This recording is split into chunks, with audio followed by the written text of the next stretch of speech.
1절입니다. 교독하겠습니다. 그때에 예수께서 성령에게 이끌려 마귀에게 시험을 받으러 광야로 가사 40일 밤낮으로 금식하신 후에 줄이신지라. 시험하는 자가 예수께 나와서 이르되 네가 만일 하나님의 아들이거든 명하여 이 돌들로 떡덩이가 되게 하라. 예수께서 대답하여 이르시되 기록되었으되 사람이 떡으로만 살 것이 아니요 하나님의 입으로부터 나오는 모든 말씀으로 살 것이라 하였느니라 하시니, 이에 마귀가 예수를 거룩한 성으로 데려다가 성전 꼭대기에 세우고 이르되 내가 만일 하나님의 아들이거든 뛰어내리라. 기록되었으되 그가 너를 위하여 그의 사자들을 명하리니 그들이 손으로 너를 받들어 발이 돌에 부딪히지 않게 하리로다 하였느니라. 예수께서 이르시되 또 기록되었으되 주 너희 하나님을 시험하지 말라 하였느니라 하시니, 마귀가 또 그를 데리고 지극히 높은 산으로 가서 천하만국과 그 영광을 보여 이르되 만일 내게 엎드려 경배하면 이 모든 것을 내게 주리라. 이 예수께서 말씀하시되 사탄아 물러가라. 기록되었으되 주 너희 하나님께 경배하고 다만 그를 섬기라 하였느니라. 같이 읽겠습니다. 이에 마귀는 예수를 떠나고 천사들이 나와서 수종되니라. 아멘. 하나님의 말씀입니다. 이 땅의 문제가 뭘까요? 우리 인생의 문제가 무엇이죠? 죄라고 하는 것이 문제죠. 아무도 우리에게 이런 문제가 생긴 것이 그 이유가 뭔지를 가르쳐주지 않지만 유일하게 성경에서만 하나님께서 우리에게 말씀해 주세요. 바로 그것은 너희들의 죄 때문에 그렇다. 하나님을 떠났기 때문에 그렇다. 하나님을 거부하고 배척하고 떠나서 네 홀로 살려고 하니까 이런 일이 발생했다 하는 것입니다. 그 해법이 뭘까요? 돌아가야 되겠죠, 그죠? 돌아가는 것입니다. 이 죄 문제를 해결하지 않으면 미래가 없습니다. 절망적입니다. 이 죄악을 보십시오. 아담 이후로 죄가 얼마나 급속도로 발전해 왔는지. 우리가 어렸을 때 이 세상의 모습과 지금의 세상의 모습을 한번 비교해 보십시오. 얼마나 더 악해졌는지. 세월이 가면 갈수록 계속 이 악은 더 창궐해질 것입니다. 이런 세상 그 자체만으로는 미래가 없고 절망적이다 말입니다. 그래서 하나님께서는 지난번에 설교 제목이 하나님의 꿈이었죠, 그죠? 하나님의 꿈을 꾸신 거예요. 이 인간의 문제를 해결하고 다시 돌려야 되겠다. 다시 돌려서 내가 창조한 하나님, 내가 사랑하는 이 백성들을 더 거룩하고 완벽하게 만들어서 나의 온전한 백성으로 삼겠다 하는 그 하나님이 원대함을 꿈을 꾸시고 아담에게 그 약속을 던져줬죠. 그리고 드디어 때가 되니까 아브라함을 불러서 하나님의 그 계획이 무엇인지를 이제 살짝 말해줬죠, 그죠? 오늘 제목은 뭐죠?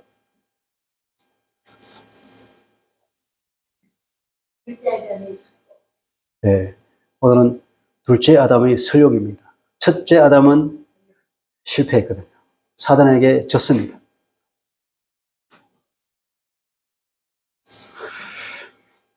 그래서 하나님께서는 둘째 아담을 보내신 거죠. 왜냐하면 하나님의 택하신 아브라함, 그 아브라함을 통하여서 한 민족을 이루게 했는데 그 민족을 통하여서 하나님의 소원을 이루게 했지만 그들이 광야에서 또 실패했습니다. 아담은 그 아름다운 땅 에덴에서 풍요로운 가운데서 실패했고 이스라엘 백성들은 그 광야에서 실패를 했습니다.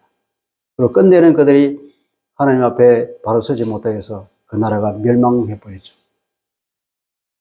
하나님께서는 이스라엘을 통해서 이루시고자 하는 하나님의 그 계획, 아브라함에게 주고 그 후손들에게 약속을 드디어는 다윗에게 구체적으로 약속했던 그 약속을 철회하지는 않으셨지만, 그러나 이스라엘, 그들이 말하는 육체적인 이스라엘은 하나님께서는 아무도 이스라엘이 없다 이렇게 선언하신 거죠. 그래서 당신의 아들, 외아들, 유일한 아들을 이 땅에 보내셔서 유대인으로 태어나게 하시고 그 유일한 유대인 그 이스라엘 한 사람을 통하여서 하나님께서 계획을 이루셨는데 그분이 이제 이 땅에 내려오셔서 세례를 받으셨다. 이제는 드디어 이 일을 하기 위해서 공식적으로 선언을 하는 거죠. 이스라엘 사람들은 일을 할 때, 제사장으로 일할 때도 30세가 되어서 일을 합니다. 주님도 30세가 되어서 드디어 세례를 받으시고 공식적으로 이제 데뷔를 하시는 거죠. 이 예수님은 하나님의 아들로 태어났지만 이렇게 참 인간으로 오신 거죠. 참 인간으로 태어났습니다.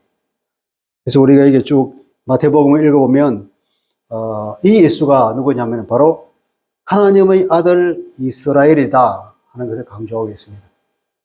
실패했던 그 이스라엘의 바통을 받아서 실패하지 않은 성공한 참 이스라엘, 참 하나님의 아들로서 자리매김하겠다는 의지가 돋보입니다. 그래서 또 다른 말로 하면은 인간의 실패를 역전시키고 죄의 문제를 해결하겠다고 하는 것이 이 땅에 오신 우리 주님의 미션이란 말이죠. 주님이 세례를 받았습니다. 3장 보면은 세례를 받을 때 어떤 현상이 일어났습니까? 하늘로부터 전가가 있었죠. 성령이 비둘기 같이 예수님 위에 내려왔습니다. 세례를 받을 때 물을 위에서 올라오니까 성령이 내려오셨다는 거예요. 그걸 본 사람이 있다는 거예요. 영적인 눈이 띄는 사람은 그걸 보았습니다. 그리고 하늘로부터 음성이 들렸습니다. 하나님이 친히 증거를 줬습니다. 뭐라고 그랬습니까? 내 사랑하는 아들이요, 내 기뻐하는 자다. 이 사람이 누구냐면 하나님의 사랑하는 아들이라는 증거를 주었습니다. 성부 하나님께서 말씀해 주셨습니다. 성령 하나님께서 친히 내려오셔서 그 속으로 들어졌습니다. 여기처럼 성부, 성자, 성령이 함께 역사하신 곳은 없을 거예요. 이게 역사적인 순간이고 인류 역사에서 가장 획기적인 일이 시작되었다는 증거 아니겠습니까? 놀라운 일이 시작되었습니다. 그래서 예수님은 이제 성령께서 들어오셔서 성령으로 충만해지셨습니다. 4장 보니까 이게 이 동일한 이 얘기를 기록하고 있는 누가복음에 보면 이때에 예수님께서 성령으로 충만해지셨다고 합니다. 성령으로 충만해지셔서 그 성령님의 이끌림에 따라서 광야로 나가서 40일 금식 기도를 하신 것입니다. 40일 금식 기도를 하니까 이때 원하지 않는 손님이 찾아왔습니다. 40일 금식 기도를 끝나갈 쯤이라고 봐야 되겠죠. 굉장히 배가 고팠다. 기도에 주님께서는 금식 기도를 집중적으로 기도에 들어가니까 배고픈 줄도 몰랐다는 거예요. 40일이 끝날 그 즈음에 드디어 배가 고픈 것을 느낀 겁니다. 시장하시더라 그러잖아요. 40일을 밤낮으로 금식하신 후에 줄이신지라 그래요. 40일을 금식 기도한 후에 줄였다는 것은 배가 고팠다 이 말이에요. 줄이기 처음부터 줄였죠. 배를 안 먹었으니까. 이 줄였다는 말은 안 먹었다는 얘기가 아니라 시장기가 왔다는 겁니다. 영어식으로 하면 그때 헝그리가 되어 있더라고요. 무척 배가 고픈 것을 이제 느낀 거죠. 인간으로 사니까 40일 금식에도 얼마나 배가 고프고 얼마나 기운이 딸리겠습니까? 그렇게 된 상태를 말하고 있습니다. 그때에 시험 많은 자가 찾아왔다 그러죠. 찾아와서 주님을 위로하러 왔죠. 얼마나 힘드십니까? 얼마나 기운이 빠지십니까? 빨리 음식을 잡수시고 기운을 차리셔야죠. 당신은 바로 하나님의 아들이 아닙니까? 이 돌들을 매면 바로 떡이 되게 해서 바로 이 떡을 잡수시고 기운을 차리십시오. 그렇게 하나님 일을 하십시오. 이렇게 사단이 격려하고 있지 않습니까? 사단이 주님께 찾아서 그렇게 격려했을까요? 되게 놀라운 노림수가 있다는 것입니다.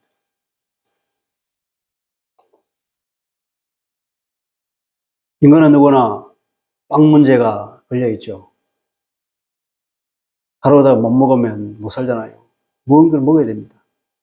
그런데 참 안타깝게도 이 먹는 것이 제대로 공급되지 않아서 굶어 죽는 사람이 있다는 게 얼마나 안타깝습니까? 이렇게 풍요로운 이 땅에서도 굶어 죽는 사람이 생긴다니까요. 그건 하나님이 주신 이 음식물이 제대로 공급이 안 돼서 그렇죠. 배분이 제대로 안 되는 거예요. 가야 할 곳에 안 가고, 마치 물줄기 흘러서 강줄기로 흘러가서 거기 그 강물이 구석구석으로 도랑으로 흘러서 이렇게 각 논마다 이렇게 다 적셔져서 모든 식물들이 다 살아나야 되는데 제대로 공급이 안 되는 거예요. 물줄기가 끊어져서. 인간의 약점이 뭘까요? 탐욕과 자기 중심성이지 않습니까? 바로 이것 때문에 아담 부부가 에덴 동산에서 사탄의 시험에 걸려 넘어지고 실패했다는 거 아닙니까? 자기 중심성이라는 것은 자기 자랑과 허영을 말하고 있습니다. 내가 왕이라는 거죠. 스스로 왕이 되고자 하는 이 허영심, 이 자기 자랑, 이 자기 중심성, 여기서부터 탐욕이 부추기는데, 탐욕이 부추기져 나오는데, 인간이 하나님을 떠난 결과가 뭐냐면 창세기 3장 17절부터 설명해 주고 있는데요. 아담에게 심판하는 내용입니다. 네가 내 아내의 말을 듣고 내가 네게 먹지 말라 한 나무의 열매를 먹었은저 땅은 너로 말미암아 저주를 받고, 땅이 저주받았습니다. 가시덤불과 엉겅퀴를 낼 것이라. 그렇게 풍요하던 그 에덴 땅에서 이제는 쫓겨나와서 그 땅이 뭡니까? 그렇게 풍요로운 땅이 못 되는 거예요. 엉겅퀴가 나고 가시가 나고 설령 농작물을 재배하더라도 잡초만 무성하게 나는 거 아닙니까? 그래서 그 우리가 보면 농사를 지어보면 왜 이렇게 잡초는 잘 자라는지,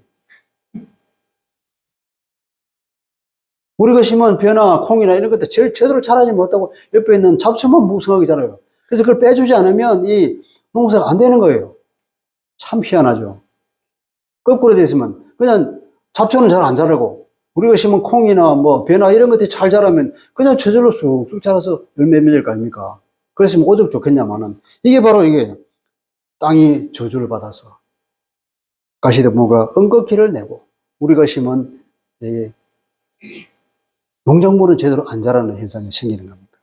그래서 말합니다. 얼굴에 땀을 흘려야 먹을 것을 먹으리니, 열심히 그것을 가꾸지 않으면 열매를 거둘 수가 없는 상황이 됩니다. 이거 뭡니까? 이 땅에 드디어 그 풍요로운 에덴에서 드디어 이제 결핍의 땅이 되어버린 겁니다. 결핍이 되니까 사람들이 뭘 느끼냐면 탐욕을 느끼는 겁니다. 내가 먼저 취하지 않으면 남에게 뺏기겠구나. 그럼 나는 굶겠네. 그런 생각이 드니까 이제 탐욕이 들어서 자기가 필요한 것 이상으로 이제 정해놓고 시작합니다. 그러면 어떻게 됩니까? 서로 많이 찾아오려니까 여기서부터 싸움이 이루어지는 거죠. 여기서부터 경제라고 하는 문제가 생깁니다. 왜 이 많은 사람들이 경제학을 해야 됩니까? 왜 이 많은 사람들이 경제를 연구해야 됩니까? 바로 여기서부터 이런 문제가 생기니까 안 해도 될 경제학을 우리가 하지 않습니까? 그럼에도 불구하고 얼마나 많은 사람이 굶고 죽고, 그리고 불균형으로 저 가난한 사람, 우리는 정말로 복받은 겁니다. 물질적으로 보면 얼마나 풍부합니까?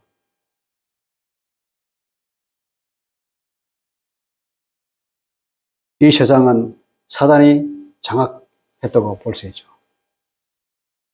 저 휘황찬란한 네온사인을 보십시오. 그것은 바로 사단에게 화려한 거짓 약속입니다. 사람들을 유혹하잖아요. 이것을 가지면 너는 행복해져. 마치 그것을 취하면 행복해질 것 같은 거짓말을 계속 속삭인단 말이에요. 그러니까 모든 사람들이 거기로 다 달려갑니다. 그 화려한 네온사인을 향해서 불나방처럼 달려가고 있죠. 계속해서 사단이 인간의 탐욕을 부추기고, 요한일서 2장 15절 16절입니다. 이 세상이나 세상에 있는 것들을 사랑하지 말라. 누구든지 세상을 사랑하면 아버지의 사랑이 그 안에 있지 아니하니. 아버지의 사랑, 아버지에 대한 사랑입니다. 아버지에 대한 사랑이 그 안에 없다. 세상을 사랑하는데 어떻게 하나님을 사랑하냐 말이에요. 이는 세상에 있는 모든 것이 육신의 정욕과 안목의 정욕과 이성의 자랑이니 다 아버지께로부터 온 것이 아니요 세상으로부터 온 것이라. 이 세상에 있는 모든 것이 뭐라고요? 요약하면은 육신의 정욕, 안목의 정욕, 이성의 자랑. 세 가지로 말이죠. 더 두 가지로 말하면 어떻게 됩니까? 정욕과 자랑입니다. 세상이 우리에게 유혹하는 것은 정욕과 자랑으로 우리 유혹합니다. 이게 인간의 약점이거든. 인간에게는 탐욕이 있습니다. 자기중심성이 있습니다. 그걸 부추겨서 취하라고 하는 거예요.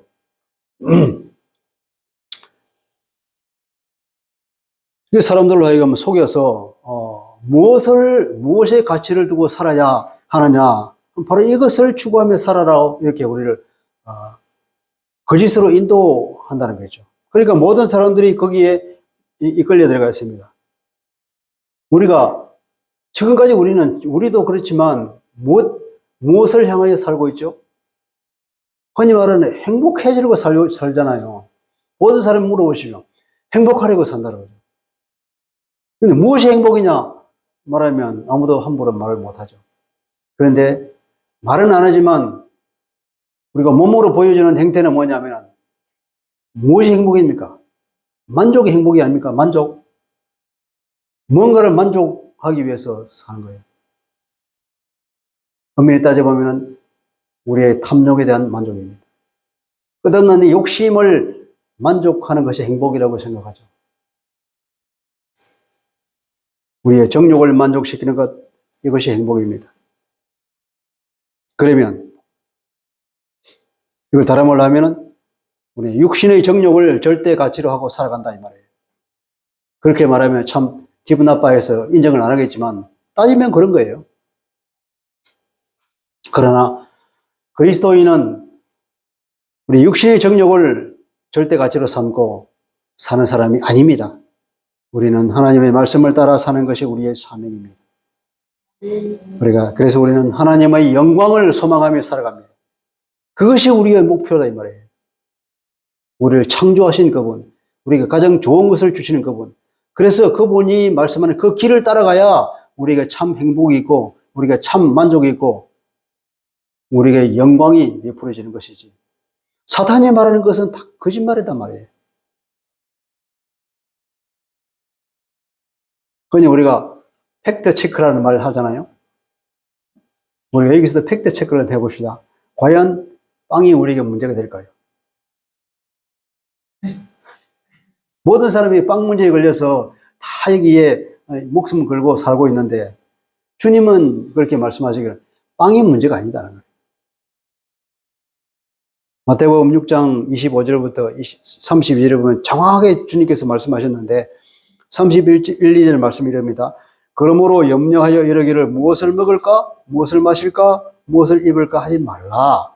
이는 다 이방인들이 구하는 것이라. 너희 하늘 아버지께서 이 모든 것이 너희에게 있어야 할 줄 아시느니라. 그러면서 저 공중에 나는 새를 봐라. 저 들에 피는 들풀을 봐라. 하나님께서 저렇게 입히시고 먹이시고는 하물며 하나님의 자녀 너희들일까 보냐? 너희들일까 보냐? 얼마나 더 하나님께서 살뜰하게 챙겨 주시겠냐 이 말이에요. 그러니까 빵에는 문제가 아니라는 거예요. 하나님께 당연히 주는 것이니까 우리의 의식주는 주님께서 반드시 해결해 주신다는 거예요. 그것에는 우리가 믿음이 필요합니다. 네. 우리의 문제는 빵의 문제가 아니라 탐욕의 문제라는 거예요. 그래서 우리가 먼저 배워야 할 것은 자족입니다. 자족. 하나님이 주시는 그것에 만족합니다. 많이 주면 많이 주는 것이, 적게 주면 적게 주는 것이, 혹은 헐벗으면 헐벗은 대로, 혹은 무너지면 무너진 대로, 그것이 우리가 만족할 줄 알고, 우리가 문제가 닥쳐서 왜 이 문제가 왔는지, 이 문제를 통해 하나님께서 무엇을 배우기를 원하시는지, 그것만 우리 신경 써야 된다는 거예요. 절대로 우리는 죽지 않습니다. 아무리 무너져도, 아무리 먹을 것이 없어도 우리는 무너지지 않고 죽지 않죠. 사방에 우겨쌈을 당하여도, 거꾸로 때림을 당하여도 절대로 죽지 않는 것이 그리스도인이라고 사도 바울이 선언했듯이 하나님이 우리 아버지신데 어떻게 우리가 죽을 수 있냐는 거죠. 다만 그것은 하나님께서 우리를 연단시키는 것일 뿐이죠. 그래서 우리는 그 연단까지도, 우리가 오는 고난까지도 감사하자는 것 아닙니까? 그때 이미 하나님께서 나를 위해서 뭔가 일을 착수했으니까 이제 좋은 것이 입이 되실 것이다. 그래서 그 믿음을 가지고 하나님을 찬양한다. 그래서 여기가 우리에게 고난도, 어려움도 하나님께 감사할 때에 하나님의 그 일은 신속히 이루어져서 우리에게 좋은 것이 빨리 나타난다 하고 주장하는 사람들이 많죠. 그것이 이 기독교의 진리라는 거죠. 역설적이지 않습니까?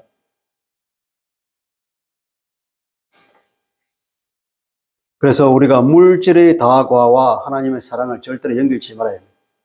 어떤 사람 물질이 많습니다. 하나님의 복을 많이 받았네요? 아닙니다. 어떤 사람 물질이 없습니다. 하나님의 복을 못 받았는데? 그것 아니에요. 물질이 많고 작고와 하나님의 사랑과는 관계가 없는 거예요. 하나님의 말씀이 없이 그 위에 물질이 쏟아지면 오히려 그것이 저주가 될 수 있습니다.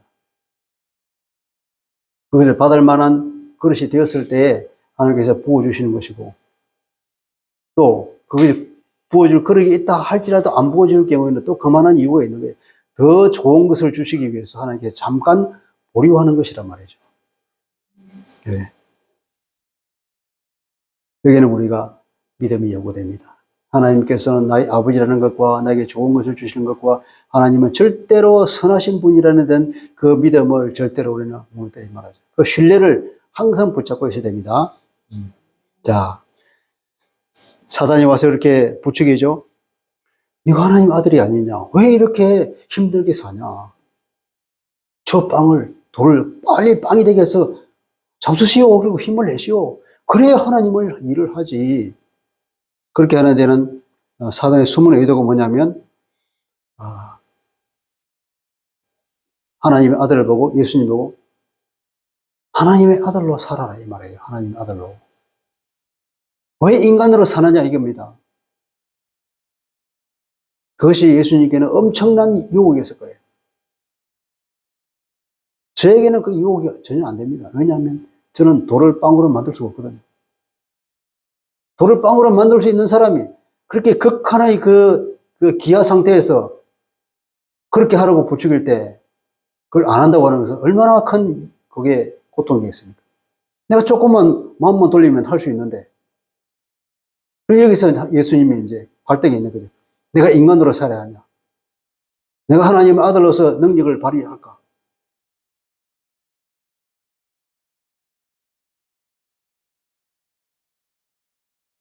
사단은 이것을 통해 노리는 것은 뭐냐면 하나님의 계획을 무너뜨리려고 하는 겁니다.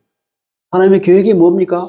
당신이 아들을 사람으로 태어나게 해서 사람으로 살다가 사람이 겪는 모든 고통과 어려움을 다 겪으면서 사람이 마땅히 극복해야 될 그 모든 것을 스스로 인간으로서 극복하게 만들어서 드디어는 죄 없는 상태로서 십자가에서 모든 인류의 죄를 대신하여서 스스로 제물이 되는 것입니다.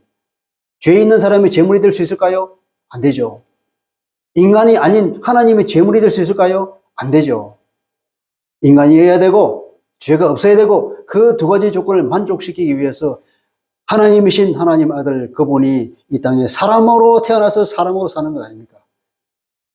사단이 말하는 거 달로 말로 바꾸면 왜 당신이 인간으로 살려고 그럽니까? 하나님으로 사세요. 하나님의 아들로 사세요. 그렇게 합니까? 저 돌을 빨리 빵을 되게 해서 먹고 힘을 내세요. 왜 이렇게 어려운 길을 가려고 합니까? 쉬운 길이 있는데. 그것은 하나님의 계획을 무너뜨리는 거죠. 얼마나 교묘하게, 얼마나 엄청난 노림수가 있는 것입니까? 인간의 예수는 아담의 실패를 극복해야 되고 이스라엘의 광야에서 실패했던 그 실패를 극복해야 될 사명이 있습니다. 주님이 그것을 극복하기 위해서 광야로 나갔던 거 아닙니까? 기도에 들어갔던 거 아닙니까? 금식하며 기도했던 거죠. 그래서 십자가 대속의 죽음을 살기 위해서 이 땅에 오신 겁니다. 그것이 그분의 목표입니다. 사단은 이 시험을 통해서 예수님을 시험하는 것은 바로 예수님의 그 인간성에 대한 도전인 겁니다. 인간 예수가 아닌 하나님의 아들 예수로 대로 붙이는 거죠. 달리 말하면 당신은 인간 얘기를 포기하십시오. 하나님으로 사세요. 하는 거 아닙니까? 아무도 주변에는 보는 사람이 없습니다. 마음만 바꾸면 할 수 있는 거죠. 주님께서는 이것을 말씀으로 이기셨습니다. 기록되었으되 사람이 떡으로만 살 것이 아니요 하나님의 입으로부터 나오는 모든 말씀으로 살 것이라. 그러면서 그것을 단칼에 거절했습니다. 이 말은 신명기 8장 3절 말씀이거든요. 신명기 8장 3절 전체 말씀이 이렇습니다. 너를 낮추시며 너를 줄이게 하시며 또 너도 알지 못하며 네 조상들도 알지 못하던 만나를 내게 먹이신 것은 사람이 떡으로만 사는 것이 아니요 여호와의 입에서 나오는 모든 말씀으로 사는 줄을 네가 알게 하려 하심이라. 사람이 떡이 있어야 산다는 걸 반드시 필요해요. 그러나 떡으로만 사는 것이 아니라 다른 것이 있다는 거예요. 인간은 육체를 가지고 있지만 또 한편으로는 우리에게는 영이 있잖아요. 하나님의 영이 있잖아요. 인간은 육체적인 존재인 동시에 영적인 존재이기 때문에 육체의 삶만 사는 것이 아니란 거예요. 빵만으로 사는 것이 아니라 영에 필요한 양식을 먹어야 된다는 거죠. 네, 그것은 하나님의 입에서 나오는 말씀으로 사는 것이다. 그들에게 배고플 때 광야로 나가서 배고파서 먹을 것이 없다 아우성했습니다. 그때 하나님께서는 만나를 내려줬죠. 만나를 내려줬더니 탐욕을 통해서 사람들이 막 걷어갔습니다. 그랬더니 어떻게 됐습니까? 하루가 지나치니까 다 벌레가 먹어 썩어서 못 먹게 됐습니다. 하나님께서 미리 말씀하셨죠. 매일 내가 만나를 부어주겠다. 절대로 당일 것만 가져가지 여분의 것을 가져가지 말라고 했잖아요. 그리고 안식일 때에는 전날 내가 2배를 부어주겠다. 2배를 가져가서 안식일까지 먹어라. 하나님의 말씀대로 따랐더니 아무 문제가 없었죠. 안식일 전날 2배를 가져갔더니 2배를 아무 상하지 않았어요. 안식일까지 다 먹었어요. 월요일 되니까 다음 날이 되니까 또 만나가 내려온 거죠. 그래서 하나님의 말씀을 따르는지 안 따르는지 하나님의 말씀을 잘 따르라고 교육적 차원에서 그렇게 만나를 매일매일 내려주셨다는 거 아닙니까? 그게 무슨 말입니까? 그것은 바로 내게 사람이 떡으로만 사는 것이 아니라 하나님의 말씀을 지킴으로써 사는 하나님의 신실한 백성이 되어야 된다. 그래서 가르치기 위해서 그렇게 했다는 거 아닙니까? 그러니까 주님께서 이 말씀이 있는 거죠. 사람이 떡으로만 사는 것이 아니라 더 중요한 것은 하나님의 말씀을 따라 사는 영적인 삶이다 하는 거예요. 이 하나님의 말씀에 순종하며 사는 것이 그렇게 중요하구만. 에덴에서도 아담이 실패했고 광야에서도 이스라엘 사람들이 실패했다는 것입니다. 마태복음 6장 24절에 주님께서 이렇게 말씀하십니다. 한 사람이 두 주인을 섬기지 못할 것이니 혹 이를 미워하고 저를 사랑하거나 혹 이를 중히 여기고 저를 경히 여김이라. 두 주인. 그러면서 두 주인 누구냐? 너희가 하나님과 재물을 겸하여 섬기지 못하니라. 하나님이라는 주인과 재물이라는 주인, 그 두 주인을 섬기지 못한다. 재물을 섬기냐? 그러면 하나님을 못 섬길 걸. 하나님만 섬겨야지 재물을 안 섬기고 두 개를 동시에 섬길 수는 없다 이 말이에요. 돈을 보고 네 보물이 있는 그곳에 네 마음도 있다 이렇게 말하잖아요. 자산이 많은 사람들 거기에 마음이 많이 가려 있습니다. 자산이 많은 사람들은 피곤합니다. 그걸 다 지키고 관리하려니까요. 관리하는 사람 따로 둬야 되고 한 사람이 안 되고 또 두 사람 둬야 되고 더 많은 사람을 둬야 되고 그 사람을 관리하는 것도 더 힘들지 않습니까? 아무것도 없으면 편하겠죠. 아무것도 안 먹으면 이가 깨끗하다 그러잖아요. 이를 닦을 필요도 없고. 근데 우리가 물론 먹기는 먹어야 되겠지만 적절히 있어야 되겠지만 많으면 그만큼 고통도 함께 따른다는 거예요. 힘들고. 하여튼 하나님과 재물은 동시에 생길 수 없는 것입니다. 재물은 우리의 종일 뿐입니다. 네. 주님께서는 당신의 양식이 빵이 당신의 그 음식이 아니라 빵보다도 더 중요한 양식이 있다고 말하면서 이렇게 말합니다. 요한복음 4장 32절입니다. 내게는 너희가 알지 못하는 먹을 양식이 있느니라. 34절에 보면 예수께서 이르시되 나의 양식은 나를 보내신 이의 뜻을 행하며 그의 일을 온전히 이루는 이것이니라. 하나님의 일을 이루는 것, 하나님의 말씀을 실행하는 것, 하나님의 말씀을 따르는 것, 이것이 나에게 있는 더 중요한 양식이라는 말이에요. 우리도 그런 사람이 됩시다. 네. 두 번째 시험입니다. 두 번째 시험 뭐라 그랬습니까? 자, 이에 마귀가 예수를 거룩한 성으로 데려가다 성전 꼭대기에 세우고, 성전 꼭대기에 세우면 그 지형에 보면은 이스라엘은 높은 절벽이 세워져 있어요. 그 성전에서 내려다보면 밑에 기드론 절벽까지 보입니다. 그러면 다리를 달달달 때릴 것입니다. 그런데 거기서 뛰어내려가라. 그러니까 뛰어내리면 죽겠죠. 그런데 마귀가 하나님의 말씀을 탁 들고 나죠. 예수님이 말씀으로 이기니까 마귀가 어떻게 합니까? 말씀을 탁 가져온 거예요. 장문 문문으로. 얼마나 사단이 능력이 많습니까? 다 말씀이 가져와서 무슨 말이냐면은 시편 91편을 가져왔죠. 그러면요. 그가 너를 위하여 그 사자를 맹하시리니 그들이 손으로 너를 탁 받아서 네 발이 돌에 부딪히지 않게 하리라. 이 시편의 말씀 거기에다가 그거 딱 띄워서 말하는 거예요. 그렇게 약속했다 하나님께서 그렇게 뛰어내라 봐. 하나님께서 너를 얼마나 보호하시는지 그거 한번 증명해봐. 증명해보라고. 너 하나님을 믿지? 하나님 아들이지? 그럼 뛰어내려봐. 그럼 뛰어내려서 천사가 오자 탁 받아주면 어떤 일이 생기겠습니까?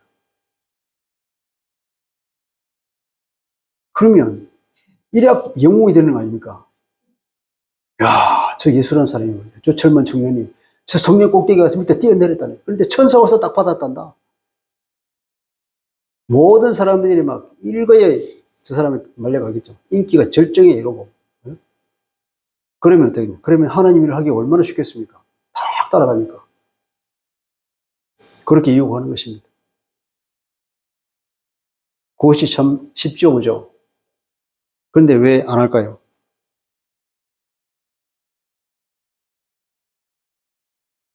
사탄은 하나님의 말씀을 잘 알면서 이것을 어떻게 가져냐면 살짝 왜곡한다는 거예요. 이 시편의 말씀은 전후 맥락을 보면은 그냥 무조건 뛰어내리면 받아준다는 얘기가 아니라 하나님을 사랑하는 사람, 하나님을 의뢰하는 사람, 하나님께 순종하는 그 사람은 하나님께서 이토록 사랑해 주신다 하는 그 원리를 말씀해 주고 있는 거죠. 주님을 이렇게 말씀에 순종하는 그 사람이 하나님을 시험하겠습니까? 시적으로 아름답게 표현을 했지만 그 하나님을 시험해 볼 사람은 그렇게 하나님을 순종하는 사람이 누가 하나님을 시험하겠습니까? 여러분, 시험이 뭘까요? 민수기 14장 22절에 보면 이런 말씀입니다. 내 영광과 애굽과 광야에서 행한 내 이적을 보고서도 이같이 10번이나 나를 시험하고 내 목소리를 청종하지 아니한 그 사람들은 이렇게 하나님께서 이스라엘 백성들을 책망하면서 이렇게 말합니다. 그들이 나에게 10번이나 나를 시험했다. 내 목소리를 듣지 않았다. 이 말은 하나님을 신뢰하지 못하는 태도, 하나님을 신뢰하지 못하는 그 행동, 그죠? 그래서 하나님의 말씀을 안 따르는 것, 그것을 하나님께서는 시험했다는 겁니다. 하나님을 못 믿는다는 거예요. 이스라엘 백성들을 애굽에서 종살이 하던 걸 끄집어내가지고 가나안 땅, 젖과 꿀이 흐르는 가나안 땅으로 보내주겠다고 이끌어냈는데 그 광야를 통과하기가 힘들었어. 하나님은 못 믿는 거예요, 계속. 그렇게 기적을 보여주고 그렇게 말씀해주고 모세를 통해서 온갖 이적을 다 보여줌에도 불구하고 조금만 힘든 일이 있으면 그냥 돌아가겠다고. 옛날이 좋았다고. 아, 옛날이야 그러면서. 그렇게 하나님을 안 믿었다는 거예요. 그러니까 하나님께서 그걸 나를 시험하는 거야. 내 인내를 시험하는 것이고 나를 믿지 않는 것이고 이 불신앙의 태도를 보인 것을 하나님께서는 시험했다는 거예요. 시험. 왜 하나님을 시험해요? 그런 불신앙을 보입니까? 하나님 그렇게 신뢰하는 사람, 하나님 말씀을 순종하는 그 순수한 사람이 하나님께 불신앙을 보이겠습니까? 있을 수가 없는 일이거든요. 다만 앞뒤 전원 맥락을 딱 거두절미하고 요것만 딱 떼어가지고 이렇게 말하는 것. 이것이야말로 사탄이 하는 짓이죠. 여러분, 이단들이 이렇지 않습니까? 이단들이 말씀을 이것만 딱 떼어가지고 자기 논리에, 자기 교리에 끼워 맞춰서 말하는 거예요. 말할 때는 그럴듯하죠. 그래서 우리가 성경을 잘 알아야 되는 거예요. 성경에 있는 몇 개의 말을 이렇게 발췌해가지고 자기 교리에 맞게 다 끼워 맞추면 얼마나 그럴듯하게 보이고 논리적으로 보여요. 그러나 그 내용을 그 문맥상의 의미를 제대로 알면은 절대로 그런 의미로 아니라는 걸 우리가 알아야 되죠. 그래서 우리가 성경을 잘 알아야 됩니다. 알아야 돼요. 출애굽기 17장 7절에도 이렇게 말합니다. 그가 그곳 이름을 마사 또는 머리바라 불렀으니 이는 이스라엘 자손이 다투었으며 또한 그들이 여호와를 시험하여 이르기를 여호와께서 우리 중에 계신가 안 계신가 하였습니다. 이게 머리바라고 하는 곳이거든요. 예, 물이 없다고 난리를 치실 때 주님께서는 하나님께서 모세라겸 이 막대기를 치라 반석을 그래 물이 나올 것이다. 이 물이 내가서 물을 마신 거예요. 여기 이스라엘 사람들이 모세가 다투어서 물이 우리를 뭐 목말라 죽이려고 데려왔느냐 또 악하고 난리를 뜨니까 하나님께서 해결해 준 것인데 이 사람들 그런 행동을 보고 하나님과 다투었다. 하나님을 시험했다 그렇게 말하는 거예요. 그 시험했다는 것은 여기 자세히 설명이 나오잖아요. 여호와께서 우리 중에 계신가 안 계신가 해서 하나님 우리 안에 안 계셔 이렇게 말해요. 하나님 우리 이렇게 냈다고 우리가 이렇게 목말라 죽고 있는데 어디 하나님이 있단 말이야. 모세 보고 막 따라대는 거죠. 하나님 어디 있단 말이야. 하나님 없단 말.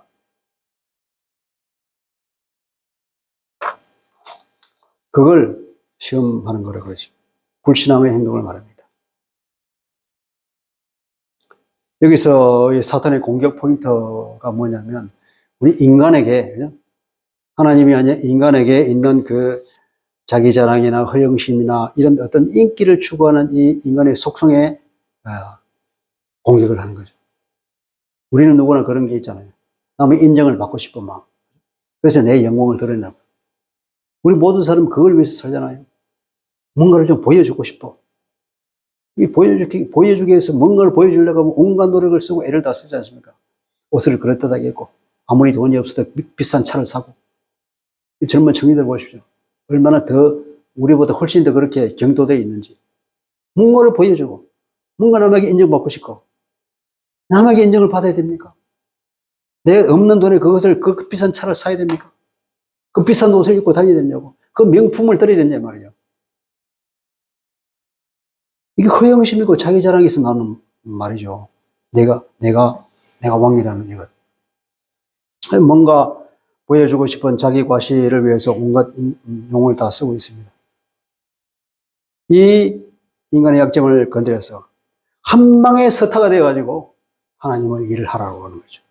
사람의 주목을 받아서 메시아로서 짱하게 등장, 데뷔하라는 겁니다. 데뷔.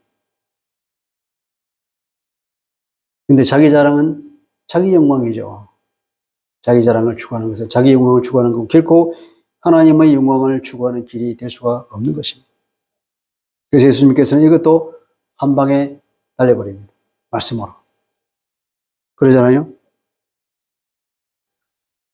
예수께서 이르시되 또 기록하였되 주 너희 하나님을 시험하지 말라 하였느니라. 시험하지 말라. 주님의 말씀은 신명기 6장 16절입니다. 너희가 마사에서 시험한 것 같이 너희의 하나님 여호와를 시험하지 말고 불신앙의 태도를 가지지 말고 하나님의 말씀을 잘 지켜 행하라 이렇게 말하고 있죠. 예수님은 그것을 증명할 이유가 없습니다. 증명할 필요가 없어요. 내가 하나님의 자녀인 것은 내가 하나님 자녀인 것을 남에게 증명할 필요가 있습니까? 하나님 나를 그토록 사랑하고 주님께서 십자가를 지셨는데 남에게 증명할 필요가 없어요. 그냥 내가 하나님의 아들이면 하나님의 자녀인 거예요. 성령께서 내 안에 계시면 그것으로 끝나는 거예요. 그거 어떻게 보여줄 수 있습니까? 내 안에 계신 성령님을 어떻게 보여주겠습니까? 설명할 수도 없고 증명할 수도 없고 그 증명할 필요도 없는 거예요.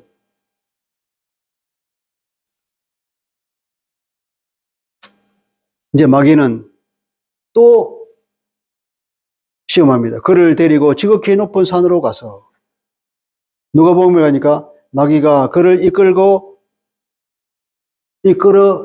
올라가서 마귀가 어떤 특별한 능력을 가지고 예수님 데리고 저 높은 곳으로 올라가서 마태복음은 우리가 이해하기 쉽더라면 산이라는 말을 표현했는데 온 세계 만방을 한눈에 볼 수 있는 그런 높은 산이 여기 없잖아요. 그러니까 마귀의 어떤 능력을 통해서 예수님 이끌고 하늘 높이 쫙 올라가서 전 세계의 영광을 한복에 다 보여줬다는 뜻이겠죠.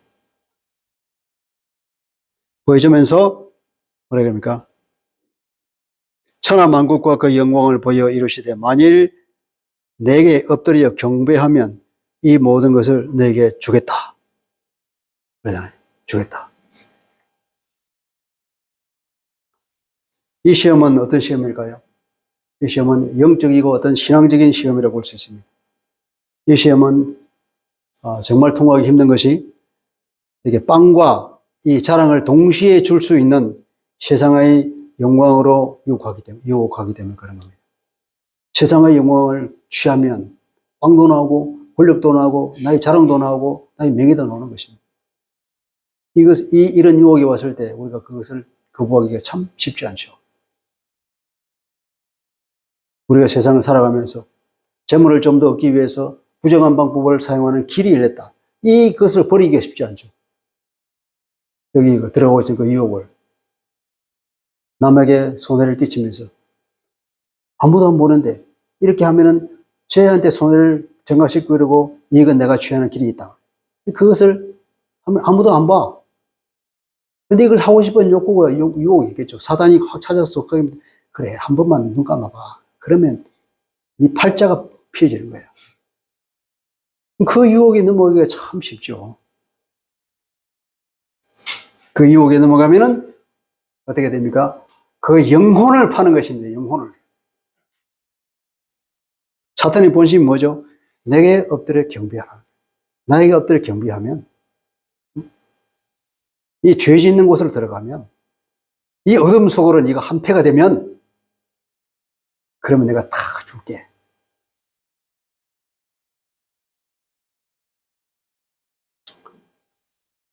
이 세상 영광을 추구한다고 하는 것은 마귀의 종이 되는 길이 됩니다. 세상 영광을 깊이 묵상하면 마귀를 경배하는 것이 됩니다. 우리가 어떤 곳에 깊이 모든 그 관심을 집중시키면 거기에 마귀가 찾아와요. 그래서 그렇습니다. 우리가 세상의 영광을 집중하면 저것을 가지고 싶다. 오늘도 내일도 밤에도 낮에도. 그러면 거기가 사단이 탁 온다니까요. 그러니까 그걸 묵상하면 묵상할수록 나도 모르게 사탄을 경배하는 것이 됩니다. 그래서 우리가 뭘 묵상해야 되냐면 하나님을 묵상해야 돼요. 우리 주님을 늘 바라보면서 그분만 오매불망 생각하면서 나도 하나님 그 영광에 들어갈 거야. 나도 예수님 안에 있으니까 이제는 그 영광에 들어갈 거야. 은영 안에 들어갈 그 소망을 가지고 있는데 그것을 날마다 묵상하고 있으면 사단이 거기 올까요? 못 오는 거예요. 오히려 우리는 주님을 하나님을 경배하는 겁니다. 우리가 이곳에 나와서 교회에서 예배 드리는 것만 예배가 아니라 내가 일상생활에서 내가 누워 있으면서도 그 하나님의 영광을 바라고 그것을 소망할 때 그게 예배가 된다니까요. 그게 우리가 하나님을 경배하는 것이 됩니다. 그래서 우리가 일상생활 살아가는 모든 것이 예배라고 말하죠. 그리고 우리가 흔히 삶으로 드리는 예배다 이렇게 말합니다. 우리 살아가는 모든 과정이 하나님을 묵상하고 그분의 영광을 소망하면서 사는 그거라면 이 삶을 통해서 우리가 바울이 말했듯이 우리 몸을 하나님이 기뻐하시는 산 제물로 드리는 게 됩니다. 그런데 이 사탄이 보여주는 이 세상 영광을 저 영광이 넘어져 어떻게 하면 취할까? 그런 고민을 하고 있으면 거기에 빠지면 안 된다. 그걸 취하지 말라는 것이 아니라 거기에 빠지면 사탄을 경배하게 되는 거죠.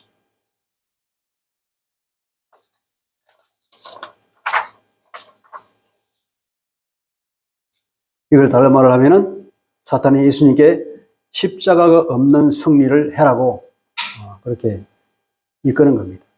왜 그렇게 십자가를 지려고 하느냐?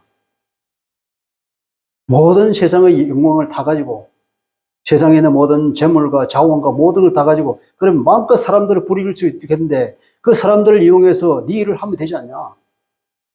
얼마나 그럴듯합니까? 많은 사람들이 이게 속았습니다.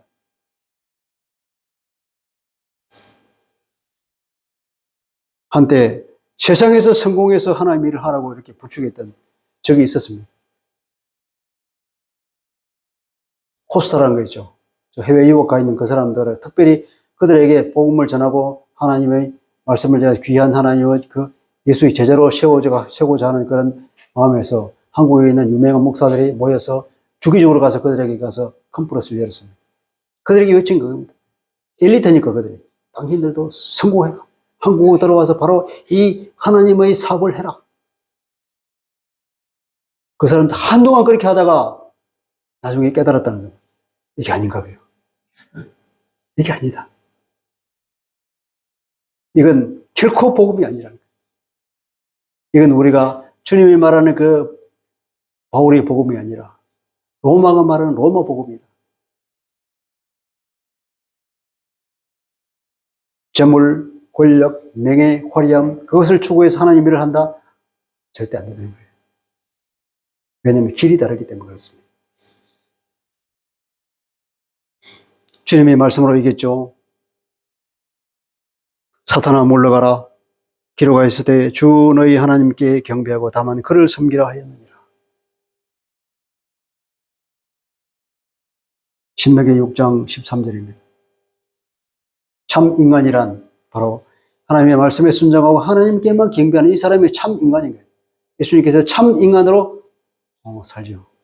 우리는 참 인간이 되지 못하고 우리는 실패한 인간으로 살고 죄 가운데 빠졌지만 주님께서는 꿋꿋하게 참 인간의 길을 성공적으로 걸으면서 사탄의 모든 유혹을 다 물리치고 너희는 어떻게 했습니까? 사탄아 물러가라 그랬잖아요.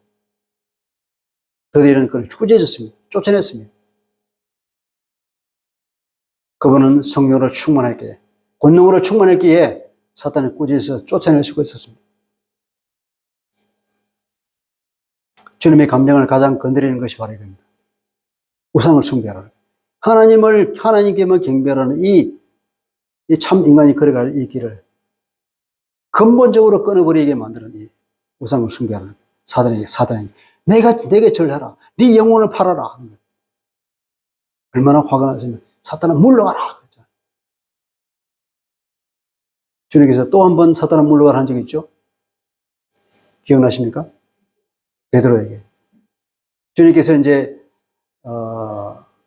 베드로에게 신앙 고백을 듣고 이제 때가 됐다 싶었더니 제자들한테 가르치죠. 내가 죽고 3일 만에 부활할 것이라고 말하니까 베드로가 했다가 주님 아닙니다. 절대로 안 돼. 그럴 수가 없습니다. 우리가 주님만 붙잡고 살아왔는데 우리의 희망이 물거품이 된단 말입니까? 이렇게 주님께서 그 십자가를 지는 가장 핵심적인 주님의 그 인생의 목적 그것을 부인하는 거니까 예수님께서 감정이 베드로에 있는 그 사탄아 물러가라. 마태복음 16장 23절입니다. 예수께서 돌이키시며 베드로에게 이르시되 사탄아 내 뒤로 물러가라. 너는 나를 넘어지게 하는 자로다. 네가 하나님의 일을 생각하지 아니하고 도리어 사람의 일을 생각한다.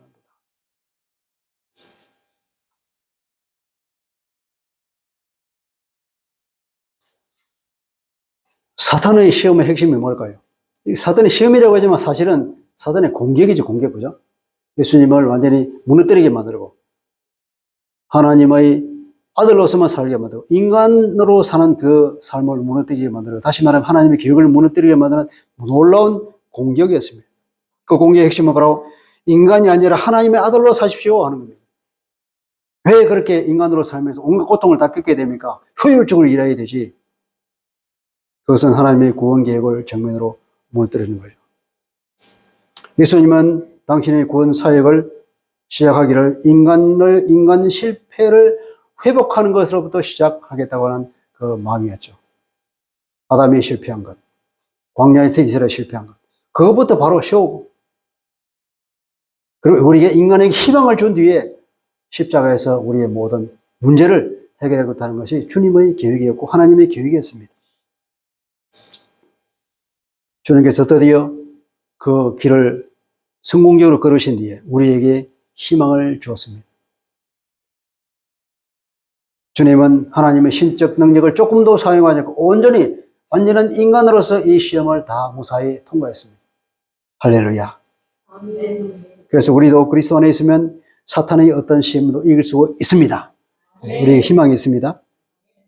그래서 히브리서 4장 14절을 보면은 그런 주님이시기 때문에 인간의 겪어야 할 모든 약점, 우리 그 모든 그 억울함들, 그 고통, 정신적, 육체적, 영적 고통 다 겪으시고 모든 억울함과 그 비참함과 그 모든 유혹을 다 이기셨기 때문에 능히 우리를 위로할 수 있다는 거죠.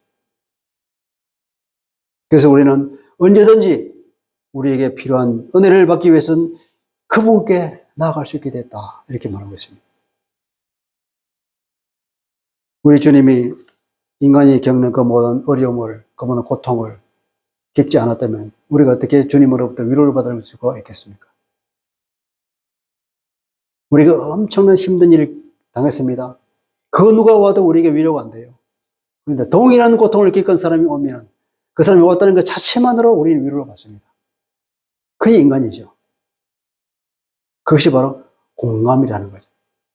공감. 영어로 그걸 compassion이라고. 같이 해주는 거예요.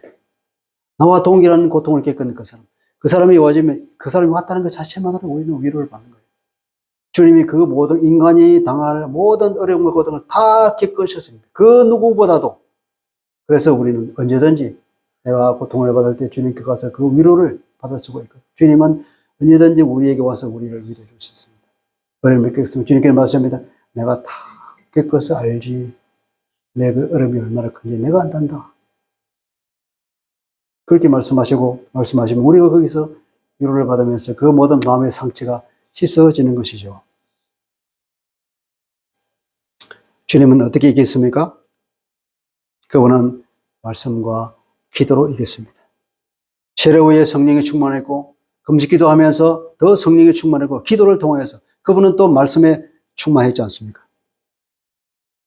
말씀으로 무장되어 있으니까 사탄이 어떠한 거짓말에도 주님은 속지 않았습니다. 그분은 영적 권능에 충만해서 이제 사탄을 꾸짖어서 쫓아버리십니다. 우리도 영적 전쟁에서 중요한 것은 우리가 성령의 충만함을 받는 것, 말씀으로 충만하게 되는 것. 그래서 기도나 말씀이라는 것은 다 성령으로 충만하게 되는 길입니다. 말씀이 곧 성령이거든요. 성령이 우리에게 주시는 게 말씀이기 때문에. 그래서 우리는 이 권능으로 충만해지면은 예수 이름의 권세를 사용해서 사탄을 쫓아버릴 수 있습니다. 예수 이름의 권세를 사용합시다. 그래서 우리가 다 이런 예수 권세의 이름을 사용하고 우리가 그런 주님의 권능과 성령으로 충만해져서 우리를 누르고 있는 모든 어둠을 쫓아버리시기 바랍니다. 우리 가정에 있는 모든 어둠의 세력을 예수 이름으로 쫓아버리시기 바랍니다. 그런데 보니까 11절에 보면 이에 마귀는 예수를 떠나고 천사들이 나와 수종더니라 그랬거든요. 이에 마귀가 떠났습니다. 시험을 이기니까 마귀가 떠나는 문제는 이 마귀가 다시 온다는 거예요. 언제 다시 찾아왔습니까? 주님이 십자가를 질 그 무렵에 다시 찾아왔습니다.